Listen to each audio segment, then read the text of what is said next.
So good.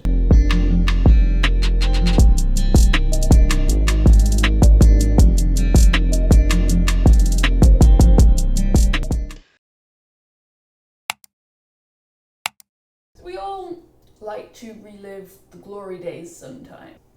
Like, not the glory, capital G days, although let me know if you want me to do a reaction to some of those fights, but the glory days. It's why I continue to listen to pop punk, even though I'm so incredibly glad that everything about me has evolved since those days. Ugh. There are no photos, don't even ask. For some MMA fans, the reign of Pride were said glory days. Despite appearances, I'm not quite old enough to have been watching a lot of MMA when Pride was the dominant force in the sport. Of course, I've seen a lot of the individual fights now, and they were good. But I've never watched a whole Pride show, and one of you lovely lot told me I was really freaking missing out.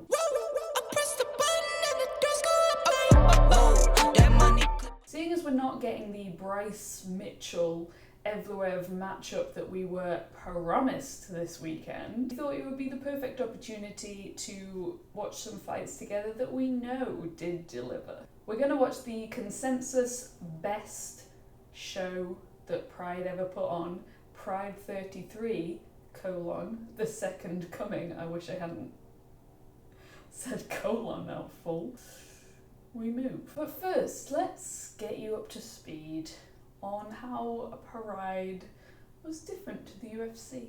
Instead of incentivizing the win, as the UFC does, Pride gave fans what they really wanted and incentivized exciting fights. It was often a lot wilder and more brutal than modern UFC fights, if you can believe such a thing. The fights were scored on the whole as opposed to round by round, so there was less opportunity to be strategic, i.e. potentially boring. The organisation was said to take money from a fighter's purse if they were seen to be stalling or slow in a fight. They were blasé about the use of illegal substances, and kicks and knees were completely okay to the head of a grounded opponent. Some of the most shocking moments in Pride history were thanks to repeated soccer kicks or head stomps. Delicious. But what I'm really excited to enjoy with you by my side is the production value. Like I said, I've only ever watched individual fights in isolation, and I had no idea that the entire show was put on like some kind of pro wrestling spectacle. We're going to be on the lookout for great music, pyrotechnics, the odd group of dancers or performers, and the fighters enjoying every second of the theatrics like this.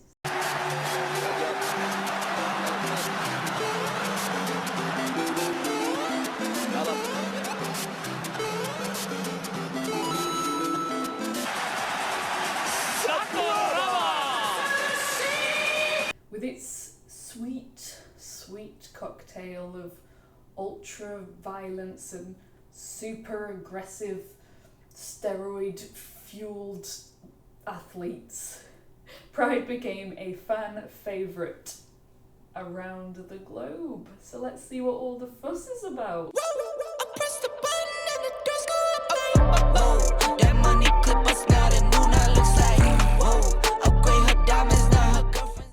Oh, that reminds me, Pride takes place in like a boxing ring as opposed to an octagon, which means you'll sometimes see a hilarious comedy tumble, but also means corners get trapped in. So Frank Trigg was a commentator for Pride as well as one of the fighters, and they're saying that he's fighting. He's not there currently because he's getting ready to fight, but he'll be there later. And now we see fighters being commentators, you know, while they're still active in their fighting careers in the UFC, but, you know, Chito Vera probably wouldn't be booked to work the desk and the octagon on the same night. It was a different time. If you're so inclined, drink every time I say it was a different time. Why do I feel like this is no longer Pride and some hacker is just brainwashing me? I feel an overwhelming urge to make a chicken palm. So dramatic! It's almost as if they had to make the image quality so bad because no one could cope with seeing a soccer kick to the head of a grounded opponent in 4K. Oh, love a little theological discussion alongside my violence. This ring is the universe. You've seen that porno, I'm pretty sure. Okay, this is it. Let's get our spectacles on. Ah! Imagine if they just set Dan Henderson on fire. They're bringing everyone out. Is it KSW that still does that today? Parades them around on stage together like a hooker lineup. Never been in a brothel, Your Honour. Don't know what that was. In terms of pre-fight prep, more or less beneficial than having that like Zen meditation time alone to actually prepare. What do you think? Damn it, I was expecting costumes. I don't know why. Like, coming out as full-blown mascots for their sponsors. Imagine the lights go out and they all start brawling, and by the time they come back it's just Nick Diaz standing there covered in the blood of 1,000 foes. That's how I'd organise the promotion. Crowdfunding. Links in the comment. 10 years later, let's watch a freaking fight, shall we? So everyone knows Big Nog, Little Nog, right? Big Nog, Little Log. Fuck off. Huge names in MMA. Massively successful fighting twins from Brazil. I don't think I've heard of Sokaju. But apparently he's coming into Pride from a judo background and looks like we might see a battle of two grapplers. Oh, Pantsu. I think she rolls those R's better than Nogueira rolls his opponents. Oh, Nick Cage's hairline is hiding around the back of his head. Too scared to watch this one. It was a different time. So listening to the commentary, it's no wonder I've not heard of Sokaju. 3 professional fights and coming out to face a barely beaten powerhouse. So this seems like a huge difference in experience and expectation. But it's Sokaju coming out fast in this opening. Hold on. Let's rewind. Okay, so he's bringing the pressure, showing us some head kicks early on, then threw that inside leg kick, now came forward, and as Sokaju threw high, he came under super fast, brought that left hand with him. I don't think those last 2 strikes on the ground were necessary, but it was just a little extra spice for the crowd. Wow, okay, we're hyped now. Not for the racially charged comments the broadcast team are making. It was a different time. No, it's just bullshit. This is fun. So if you know anything about MMA, you probably will have heard of these 2 freaking legends, Shogun Hua and Alistair Overeem. How I haven't seen this fight before, I don't know. I don't know what these weird alien graphics are, but in 2007 they probably only just discovered that computers could do this and they went a bit wild with the clip art. Look at the Reem when he was a reasonably sized human, taking those skinny knees all the way to his opponent's face. So in 2007, these 2 would have been both just knocking people out left, right and centre. So it was probably destiny that they'd come together once again for some fireworks. The first time they met was in 2005, and Hua got the win. TKO, I believe. 2005, what was I doing then? That's not making the cut. Why is this guy's coat so long? He needs to get onto the leech's tailor. Oh. Alistair. Overeem is such a long fighter, and he doesn't just use his advantage at distance, but as we saw in the little intro, like, mini trailer of his career, he'll use it in the clinch to keep that damage going at any range. Ha!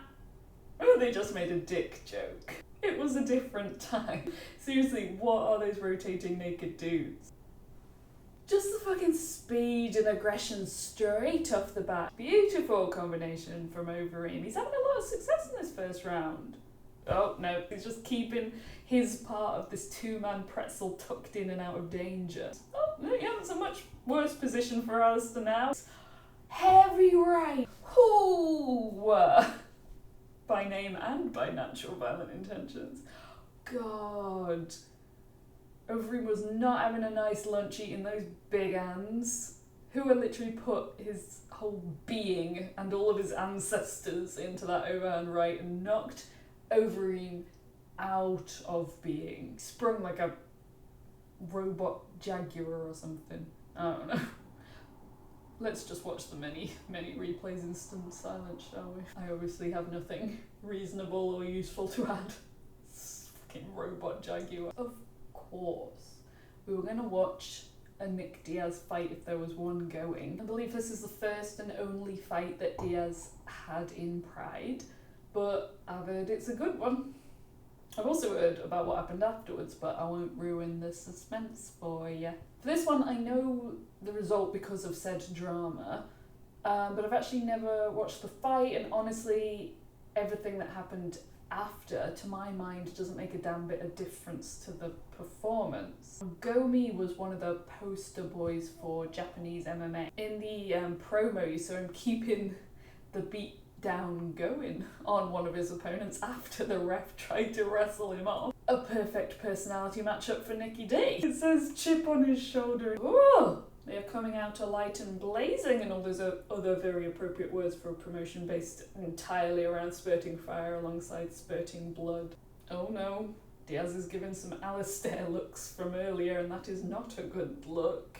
But we know how good Diaz, plurals, BJJ is, so if he can withstand this onslaught, he could probably do something from the bottom position. Nah, ref says this is boring, lads. Oh, Diaz is starting to land. No! Big right hand from that was a beaut. Diaz is in trouble town. Gomi is smothering him in buttery punches like a crumpet. Very fluid MMA. Fun for all the family. And the volume is ridiculous. Alright, Nicky D starting to pick up their pace, pressure in, brunching up his strikes. That's not what I meant. Got crumpets on the brain. Gomi is, I don't know, tired, but not just tired. It looks like he's checked out mentally. Maybe he's gone on holiday. Exchange.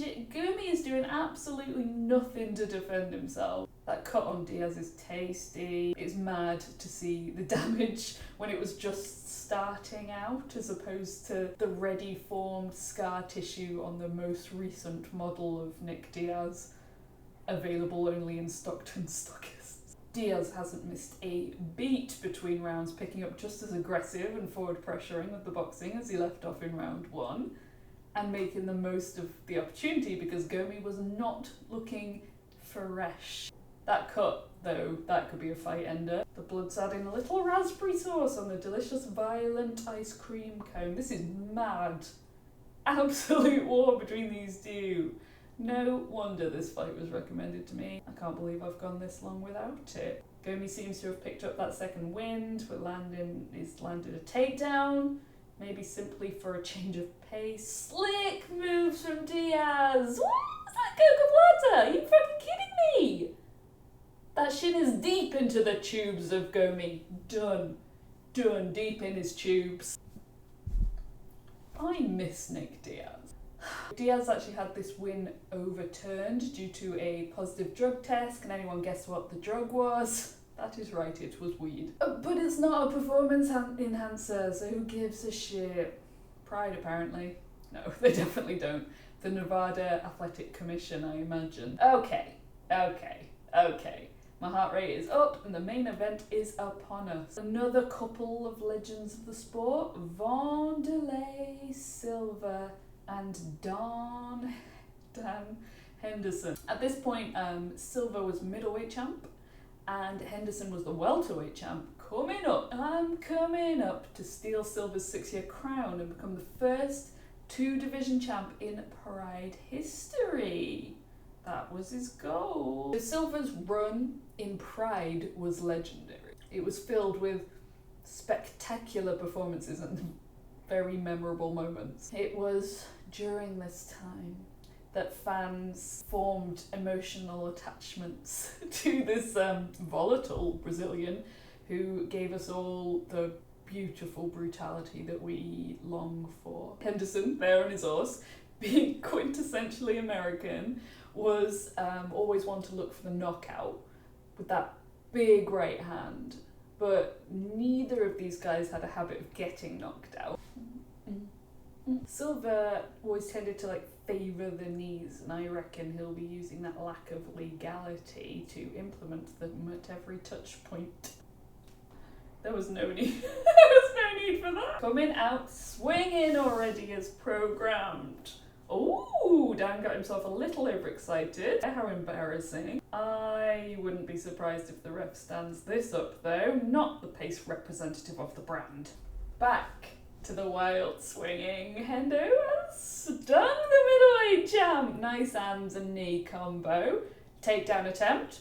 Big hitter. Ooh, Hendo puts Silva against the ropes. What a turnaround! We already have a war. Oh, there's a lovely front choke and knee combo from Hendo that you would not get to see in the UFC. Time to go to work, babes. Those hammer fists are unforgiving. Woof. Sexy little shoulder action from the welterweight champ. Silva just looks defeated and a little bit lost in there. I don't know what this hand is doing. Ceased functioning. Oh, double leg from Henderson, but the scramble is there for Silva. Spinning back fist. Stunning. Fucking hell, there's that right from him. Jumping on the opportunity. Huge left hand. A sledgehammer to say sayonara. The confetti. Oh, and the music. That's how you do it. That's why I had fun. Them's were the Wild West days, you know. Fun fact, after Pride, Silva went on to have a mixed career in the UFC, but is currently having a terrible career in politics. But would you vote for this guy? Like, subscribe, and I'll see you next week for some 282 action. Did it work for me?